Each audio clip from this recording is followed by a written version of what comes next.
Washington, nel New Hampshire, è stato la culla del sabbatarianesimo alla fine degli anni 40 dell'Ottocento, con Cyrus e William Farnsworth, Frederick Wheeler e T.M. Preble, che vivevano tutti vicini. Ma negli anni 60 dell'Ottocento, però, era iniziato un declino spirituale. D.N. Cartwright e J.N. Andrews avevano lavorato nella zona con scarso successo e nel 1867 la chiesa aveva chiuso. Frederick Wheeler si era trasferito ora nello stato di New York. Tra i membri si era diffuso uno spirito moralista, amarezza e una ricaduta generale nel peccato.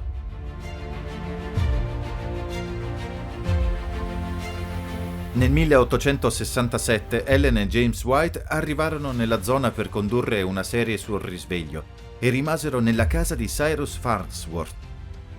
Nel corso di vari giorni tennero 9 incontri, ma furono accolti con poco calore. Era un lavoro difficile.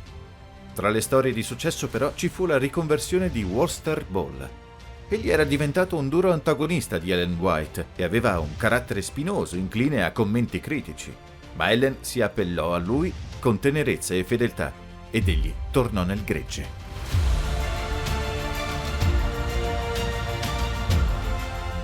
Nella comunità un'altra colonna portante era William Farnsworth, ma di recente era tornato a masticare tabacco all'insaputa di tutti. La sua famiglia e i suoi amici non avevano idea del recente cambiamento, ma suo figlio Eugene lo sapeva. Aveva visto il padre sputare nella neve quando erano fuori nei boschi e coprirlo col piede, ma non lo disse a nessuno e se lo tenne per sé.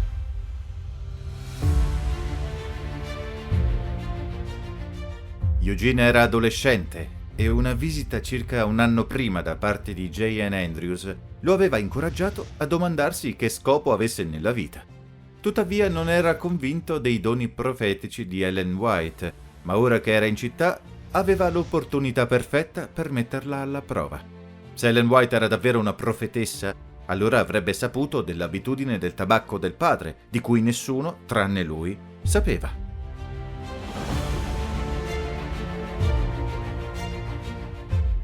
Mentre Ellen parlava personalmente ai presenti, alcune parole di rimprovero, alcune di incoraggiamento, si girò e guardò William Farnsworth e fece una testimonianza mirata sul suo uso di maiale e tabacco, schierandosi a difesa leale della fede.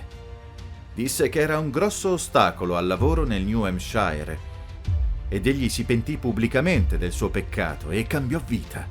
In questi incontri, 18 giovani decisero di dedicare la vita a Gesù, 9 dei quali divennero operai a tempo pieno della Chiesa.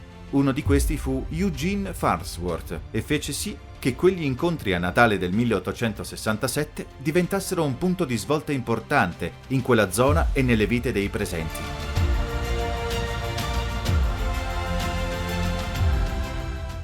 Questa storia spiega anche l'impatto potente del dono profetico e anche se fu spesso usato per messaggi diffusi e che arrivavano lontano, fu anche di natura personale perché parlava ai bisogni e ai problemi dei singoli.